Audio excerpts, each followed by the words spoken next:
अब हम देखेंगे हैप्पीनेस का जो एंटोनिम होता है, दैट इज सैडनेस। सैडनेस से रिलेटेड जितने भी वर्ड्स हैं उनको हम डिस्कस करेंगे। तो पहला वर्ड है सलन। सलन, ठीक है, सलन। सलन मतलब सैडनेस। तो सलन को हम कैसे याद करेंगे? सलन को हम जोड़ सकते हैं सीलन से, सीलन। तो जब भी हमारे घर की दीवार पे सीलन पड़ जाए, ठीक है, तो कैसा लगता है घर, कैसा लगता है हमारा? उदास उदास, बहुत ज़्यादा सैड सैड सा लगता है, गंदा सा लगता है, ठीक है। तो सलन मतलब सीलन। सीलन से हमें कैसा महसूस होता है घर में? सैड सैड महसूस होता है। नेक्स्ट वर्ड है मिजरी। मिजरी, ठीक है। मिजरी से लोग बना सकते हैं इसमें आई एम सॉरी, ठीक है, एम है ना, एम को ले लो और S R Y, sorry, M sorry. किसी को अगर हम गुस्सा कर दें या कुछ बोल दें तो वो हमारे वजह से सैड हो जाता है, तो उसको हम फिर क्या बोलते हैं? I am sorry. तो किसी को हमने सैड कर दिया तो उसके लिए हम बोलते हैं आई एम सॉरी, मिजरी। या फिर कुछ और भी जोड़ सकते हैं, माई साड़ी, मेरा साड़ी जल गया या कुछ ऐसा, तो हम सैड हो गए, ऐसा इसको जोड़ लो। नेक्स्ट है सॉरो। सॉरो, ठीक है, सॉरो तो वैसे भी वो काफ़ी कॉमन वर्ड है। सॉरो का मतलब भी होता है सैड। मान लो कि कोई एग्ज़ाम देने तुम गए और वहाँ पे क्या हुआ कि जो एग्ज़ाम सेंटर था जो रूम तुम्हें मिला था उसमें 100 रो थे, ठीक है, 100 रो। तुम्हारा था लास्ट वाला रो। तो अभी तुमको क्या होगा? सैडनेस आ जाएगा मन में कि अरे मेरा 100th रो है, मुझे 100 रो पार करके वहाँ तक जाना है, अभी टाइम का भी कुछ लिमिट है, कुछ ऐसा। तो 100 रो मतलब 100 रो तक जाना है, अरे यार सैड हो जाते हैं ना। तो वैसे सॉरो मतलब सैडनेस। नेक्स्ट वर्ड है कैलामिटी। कैलामिटी का डायरेक्ट मीनिंग सैडनेस नहीं होता।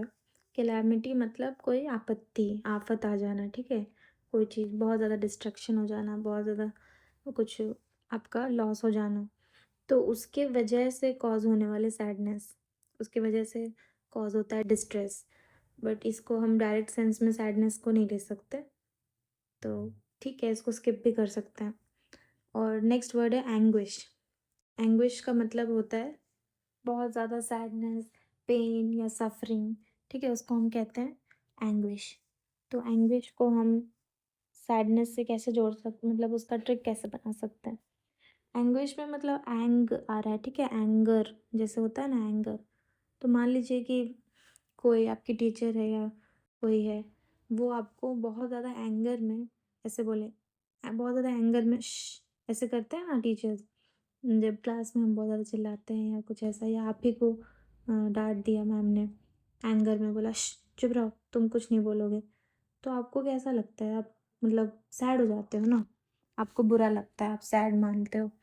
तो एंग्विश, एंग्विश को हम ऐसे कनेक्ट कर सकते हैं। नेक्स्ट वर्ड है एगनी। एगनी, मान लो आपके आंगन में कहीं पे आग लग गई, ठीक है, और सब कुछ जल गया, सब राख हो गया, तो फिर कैसा होता है? सब उदास हो जाते हैं कि अरे ये कैसे हो गया। तो एगनी, एगन, आगन, ठीक है, एगनी। इसको वैसे भी हम जोड़ सकते हैं सैडनेस से, बहुत ज़्यादा कहीं आग लग गया, आग लग जाना, एगनी, आंगन में आग लग जाना, तो कैसा हो जाता है? सैडनेस हो जाता है, ठीक है। वू, नेक्स्ट वर्ड है वू। तो वो से डायरेक्ट रिलेटेड तो कुछ नहीं है, बट एक वर्ड है बू। बू मतलब किसी को चिढ़ाना, उसको मॉक करना, ऐसे हम थम्स डाउन करके करते हैं ना, बू। कई बार ऑडियंस चिल्लाती है, अगर कोई अच्छा मान लीजिए कोई कॉमेडियन है या कोई है, परफॉर्मेंस अच्छा नहीं लगा तो उसको ऐसे करते हैं बू।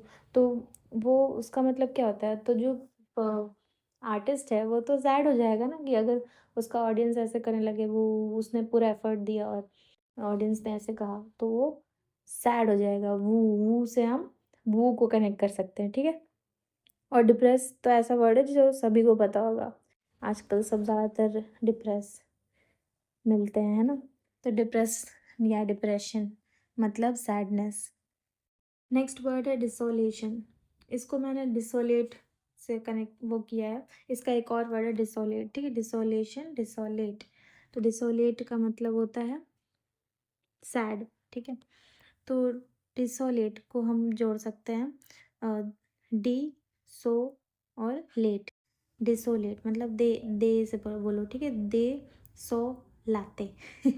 अगर कोई आपको 100 लाते थे या फिर आपके पापा हैं वो बोले कि दे 100 लाते इसको, बहुत ज़्यादा बिगड़ गया है, तो आप कैसे हो जाओगे? सैड हो जाओगे ना।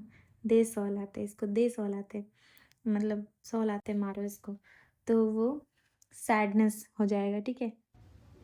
नेक्स्ट वर्ड है सफरेंस। तो सफरेंस में ऑलरेडी सफ़र एक वर्ड आ रहा है, जो हमें पता है कि सफ़र करना मतलब बहुत ज़्यादा कोई चीज़ को सफ़र करना, बहुत ज़्यादा आपके साथ बुरा हो रहा है तो उसको, तो बहुत ज़्यादा आपके साथ बुरा हो रहा है तो आप ऑलरेडी ऑटोमेटिकली सैड हो जाओगे। सफरेंस मतलब सैडनेस। नेक्स्ट है मेलंकली। मेलंकली, तो मेलंकली को हम ऐसे जोड़ सकते हैं कि मेला और ये अंकल, ठीक है। मेले में अंकल खो गए। जैसे आप किसी अंकल के साथ गए अपने, जनरली मामा को अंकल कहा जाता है ना, तो उनके साथ आप गए मेले में और वो खो गए, ठीक है, सरप्राइजिंगली। तो फिर आप कैसे हो जाओगे? सैड हो जाओगे कि अरे मेरे अंकल कहाँ गए, मेरे साथ थे वो। आप सैड हो जाओगे कि आप अकेले हो गए हो। तो मेलंकली, मेले में अंकल खो गए, ठीक है। मेलंकली, मेला और अंकल, मेला अंकली, ऐसे करके जोड़ना। इल बीइंग, इल बीइंग, इसमें आई थोड़ा अजीब सा दिख रहा है, ठीक है। इल बीइंग, इल बीइंग का मतलब भी सैड। तो इल का मतलब भी होता है बीमार होना, सिक होना या जो भी, और बीइंग का मतलब होना। तो अगर आप बीमार हो या कुछ हो तो आपको वैसे ही सैडनेस रहेगा मन में, तो इल बीइंग उससे कनेक्ट कर लो। ग्लूम, ग्लूम या ग्लूमी, ग्लूमी वेदर होता है ना, ज़्यादातर जो वेदर होता है वो उदास उदास जब होता है, जब बारिश होती है तो उदास उदास सा हो जाता है ना, तो उसको कहा जाता है। तो हम इसको कनेक्ट कर सकते हैं ग्लूम, ग्लूम, जी और लूम। लूम का मतलब पता है आप लोग को ना क्या होता है? एक वीविंग मशीन होती है, ठीक है। तो मान लो जो वीवर्स होते हैं वो वीव करते हैं वहाँ पे, मतलब बुनाई या जो भी, तो उसको उसका फैक्ट्री है, लूम का फैक्ट्री। और वो वहाँ पे पूरा ना बारिश हो गया या वो गीला पड़ गया, गीला हो गया तो सारा उसका बर्बाद हो जाएगा सब कुछ। तो लूम क्या हो गया? गीला हो गया, लूम गीला। तो कैसा वो सैड हो जाएगा ना, वो सैड हो गया बहुत ज़्यादा कि अरे मेरा तो पूरा लूम जो है वो बर्बाद हो गया। तो ग्लूम से ऐसे याद कर सकते हैं। और नहीं तो फिर ग्लूमी वेदर जो होता है, बहुत ज़्यादा उदास उदास वेदर, उसको हम कहते हैं ग्लूमी। नेक्स्ट वर्ड है detection. Detection, detection dejected feel करना, बहुत ज़्यादा बुरा फील करना, ठीक है, सैड फील करना, डिजेक्टेड। तो डिजेक्शन को हम कनेक्ट कर सकते हैं दे और ये जेक्शन, डिजेक्शन। मान लो या फिर दो जेक्शन, कुछ भी जोड़ लो। मान लो आप हॉस्पिटल गए और आपको पहले से पता था कि मैं बीमार तो हूँ तो मुझे इंजेक्शन तो लगेगा, लेकिन डॉक्टर ने क्या बोला, इसको दे, दो इंजेक्शन दे इसको, दो इंजेक्शन यानी टू टू इंजेक्शन देना इसको, एक नहीं, मतलब दे इंजेक्शन इसको दे। तो आप क्या हो जाओगे? सैड हो जाओगे कि आप तो, मतलब पहले से आपको पता था कि एक तो लगना ही है, लेकिन अब उन्होंने कह दिया दो लगाने को। तो अभी आपको क्या हो जाएगा? सैड हो जाओगे कि अरे यार मैं तो ये सोच के आया था और मुझे दो दो इंजेक्शन बोल दिया गया। ध्यान रखना, डिजेक्शन एक वर्ड है और एक है इंजंक्शन, ठीक है। इंजंक्शन मतलब कमांड होता है, और उसको भी मैंने ऐसे ही कनेक्ट किया है, इसलिए मैंने साथ में ही दोनों वर्ड्स लिखा हुआ है। तो मैं एक बार बता देती हूँ। इंजंक्शन का मतलब होता है कमांड देना। कोई डॉक्टर है, ठीक है, तो वो आपको नर्स को बोलते हैं कि इनको इंजेक्शन दे दो, इनको इंजेक्शन दे दो, इंजेक्शन, इनको इंजेक्शन दे दो। तो वो क्या कर रहे हैं? नर्स को कमांड कर रहे हैं, ठीक है। तो डिजेक्शन अलग वर्ड है, डिजेक्शन मतलब सैड, इंजंक्शन मतलब कमांड। इसको यहीं पे मैंने कनेक्ट कर दिया ताकि कन्फ्यूजन ना हो। फिर नेक्स्ट वर्ड है ब्लूज़। ब्लूज़, तो ब्लू तो वैसे भी मतलब सैडनेस को वो करता है। अगर मान लो अच्छा कोई नीला पड़ जाए, ठीक है, कोई आपका फ्रेंड है या कुछ, उसको कुछ टाइप का पेन हो रहा है और वो पूरा नीला पड़ जाए तो आप कैसे हो जाओगे? उदास हो जाओगे ना कि अरे ये क्या हो गया इसको, अभी तो ठीक था। और या फिर बहुत दर्द में है कोई इंसान और वो नीला पड़ जाए पूरा उसका शरीर, तो आपको बुरा लगेगा ना। ब्लूज़, ब्लूज मतलब सैडनेस। उसके बाद डिस्पोंडेंसी, डिस्पोंडेंसी इसको ऐसे जोड़ लो, देश और पांडे, ठीक है। देश पांडे, देश के जो मंगल पांडे थे उनको क्या किया गया था, फांसी दिया गया था। तो देश के जो मंगल पांडे थे उनको फांसी जब दिया गया तो लोग क्या हो गए, उदास हो गए थे, ठीक है, सैड हो गए थे। देश पांडे, डेस्पोंडेंसी, डेस्पोंडेंसी, ठीक है, ऐसे जोड़ लेना। नेक्स्ट वर्ड है डोल ड्रम्स, ठीक है, डोल ड्रम्स।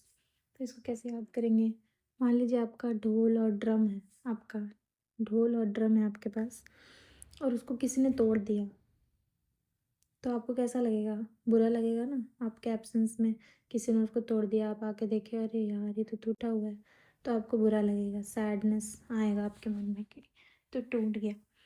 तो डोल ड्रम्स, एक ये भी है, और भी तरीके हैं इसको याद करने के। दो रम, ऐसे याद कर लो, दो रम। तो किसी ने मतलब सर्व किया, वेटर ने सबको ज़्यादा ज़्यादा रम्स दिए और आपको दिया दो रम, दो रम दिया, तो आप सैड हो गए कि अरे मुझे इतना ही दिया और सबको इतना दिया। तो ऐसा कुछ कर सकते हैं, ठीक है। नेक्स्ट वर्ड है मोurnफुल, मोurnफुल। तो ये तो वैसे भी काफ़ी कॉमन वर्ड है। किसी के, मान लीजिए किसी के यहाँ कुछ ऐसा बुरा चीज़ होता है, किसी का डेथ हो जाए या कुछ, तो वहाँ पे अपना सैडनेस एक्सप्रेस करते हैं सब लोग, तो उसको कहते हैं मोurnफुल होना। नेक्स्ट है डिसोलेट, डिसोलेट। तो डिसोलेट का मतलब होता है वही सैडनेस। इसको हम ऐसे कनेक्ट कर सकते हैं, दे सो लाते। अगर आपके पेरेंट्स में से कोई भी, जैसे आपके पापा बोल दे आपकी मम्मी को कि दे सो लाते, इसको बहुत ज़्यादा घूमना है ऐसे, दे सो लाते, तो आपको कैसा फील होगा, सैड फील होगा। नेक्स्ट है प्लेंटिव, प्लेंटिव।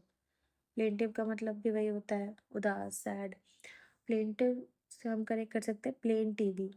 मान लीजिए सबके पास कलर टीवी है और आपके पास प्लेन टीवी है, तो आपको कैसा सैडनेस फील होगा ना कि अरे यार सबके पास तो कलर टीवी है, उसमें अच्छे अच्छे पिक्चर्स आते हैं और व्यू अच्छा रहता है उसका, और आपके पास प्लेन टीवी है जिसमें कोई कलर नहीं है, कुछ नहीं है। तो वैसे आप इसको जोड़ लो। Dispirited, dispirited, spirited मतलब बहुत ज़्यादा हाई एनर्जी, बहुत ज़्यादा हैप्पी, चेयरफुल। और डी स्पिरिटेड उसका उल्टा, उसका मतलब हो गया जो कि बहुत ही लो ऑन एनर्जी है, बहुत सैड है। फिर कहना, कहना ये एक एक्चुअल वर्ड है, ठीक है। कहना इसका मतलब भी होता है सैडनेस। तो ये तो बहुत इजी हो जाएगा कि किसी ने अगर आपका गहना चुरा लिया तो आपको कैसा फील होता है, सैड फील होता है। मोरोज, मोरोज इसका मतलब भी होता है सैडनेस। मोरोज, मो मतलब मुझे, रोज़ नहीं दिया, मो रोज़ नहीं दिया। तो अगर आपको कोई रोज़ ना दे तो आपको कैसा फील होगा, सैड फील होगा। दैट्स इट, ये हो गए हमारे सारे ही वर्ड्स जो कि सैडनेस और हैप्पीनेस से रिलेटेड थे। हैप्पीनेस का उल्टा सैडनेस, ठीक है। ये दोनों को मैंने करवा दिया। नेक्स्ट में फिर एक न्यू वर्ड हम लेंगे और उसका एंटोनिम से रिलेटेड जितने वर्ड्स हैं और सिनोनिम से रिलेटेड जितने वर्ड्स हैं उसे हम कवर करेंगे। For that you need to stay updated, so subscribe the channel, और जब भी मैं नेक्स्ट वीडियो डालूंगी you will get the notification. Thanks for watching.